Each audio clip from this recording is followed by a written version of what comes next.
When it comes to any kind of dental trauma, it's going to involve a few different scenarios.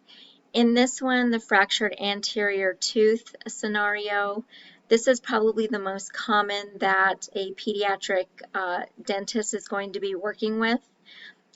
Just because kids, when they're outside, they're playing, they're messing around, they might flip over the handlebars of their bike, they might fall when they're skateboarding.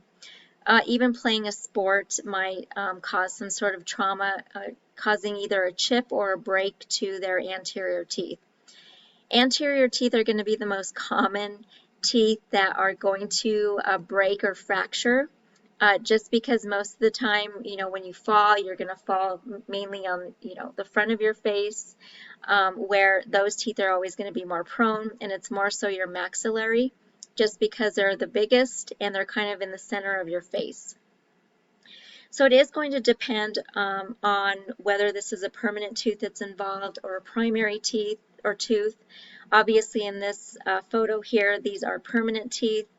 So again, it's going to depend on the severity of the fracture, but if the pulp is exposed, then either indirect or direct pulp capping will take place, and then a filling placed over the top, which is meant to be more temporary, because at this point the patient is going to be very sore. They might have some bruising up in here, and because there was some trauma caused to this tooth, oftentimes the periodontal ligament is going to be affected, so it's going to be very sore and a little bit painful for the patient. So we're not going to do anything too extensive when they come to see us. So again, 3 to 6 weeks, the dentist is going to reevaluate, and more than likely a root canal will need to be performed, and then something more permanent like a crown will be placed over the top of this tooth just to provide a little bit more stability. If the crack is not that bad, then they may be able to get by with a filling. It's a little bit more trickier to place a filling on an anterior teeth, especially on the incisal edge. Oftentimes it doesn't last very long, and it will have to be replaced a couple of times, and once you've replaced it once, it increases the chances of it not lasting very long. So eventually something more permanent will have to be done. In this case, this doesn't look too bad. I mean, it probably will need a root canal and a buildup, and then of course a crown to be placed over the top of it. If it were fractured a little bit higher, then there's a good possibility that the tooth might need to be extracted. The patient might have to have a flipper while the patient is healing up, and then maybe doing some sort of an implant or even a bridge. But again, it is going to depend on the condition of these teeth. If these teeth don't have any fillings, if they're considered virgin teeth, then an implant might be the best bet, or even, if you remember, a Maryland bridge, which is basically the Pontic with the wings. That was the one that had the wings, where the wings would get cemented onto the lingual portions of these teeth right here. So there are options for this patient. Obviously, for a permanent tooth, the best option would be for an implant, but again, if this is a child or teenager that we're dealing with, then we're not going to want to do anything extensive like that yet. So we might have to look towards an alternative option. If this were a primary tooth, then it may require a pulpotomy to be done, and then a crown to be placed over the top until the patient lost the tooth. Again, remember, if it's a primary tooth, then they will eventually lose that tooth, and the permanent tooth should come in with no issues. Next type of trauma is going to be intrusion. And intrusion occurs when the tooth is knocked into the socket, so it's kind of pushed up.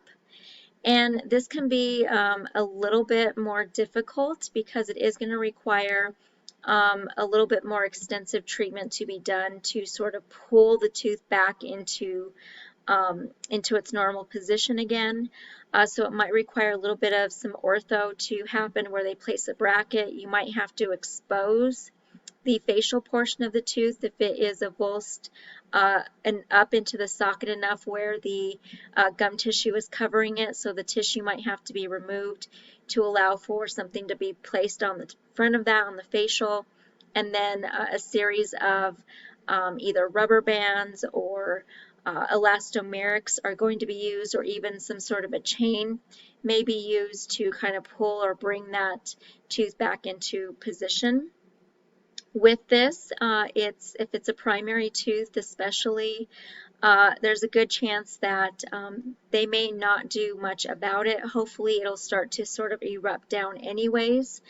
But what we do have to be a little bit more careful or a little bit more aware of is the permanent tooth that's underneath there.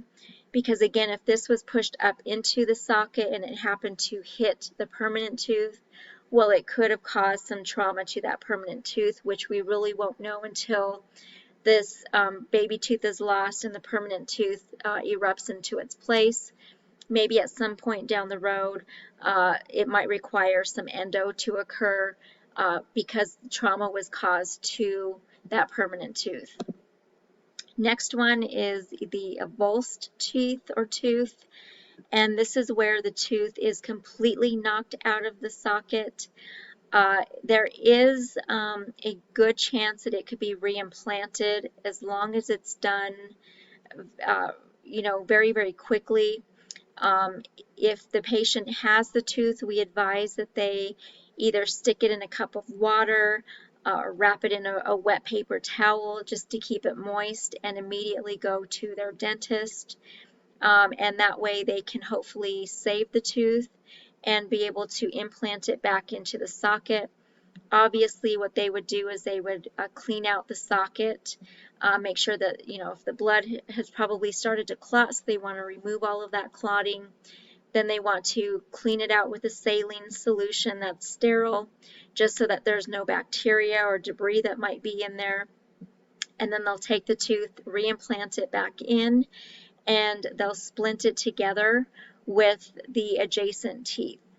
So again, if it's a permanent tooth, you definitely want to try to save it as best you can. But again, it's going to depend on how long it took and how moist the tooth was when they brought it in. I know there was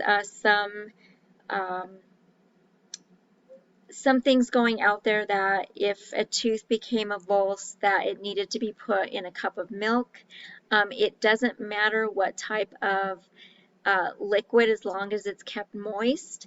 Milk is not going to make a huge difference. It's not going to, give strength or, make it stronger because it's milk. It just needs to make sure that that avulsed tooth is kept moist so it doesn't dry out. It may or may not work. Even if it does work, again, because the blood and nerve supply have been cut off by it actually coming out completely out of the socket, the tooth will no longer be vital. So eventually, over time, once it starts to heal up, this tooth will need to be endodontically treated because what will happen is as the tooth begins to die, it will turn either gray or darker in color, and that's an indication that the tooth is no longer vital, so something will have to be done at some point. Again, if it's a primary tooth, we can still try to keep the primary tooth as best we can by doing the same thing and splinting it together in the hopes that, until it's ready to come out, then it will at least be in there. If it's to a point where it was ready to come out anyways, then more than likely the dentist isn't going to do anything as far as trying to put it back in and just let the permanent tooth erupt out. Next one is extrusion and lateral luxation injuries. So extrusion is basically like if you get hit in the mouth, it sort of doesn't knock the tooth inward into the socket.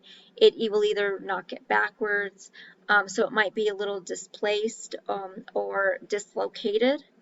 And what they can do with that is, again, splint it together, let it heal up, but eventually because of the trauma that occurred to it, it's probably going to have to require some sort of endodontic treatment sometime down the road.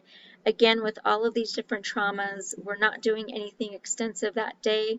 We have to let that tissue heal up. We have to let that ligament heal up before we start to do anything a little bit more permanent.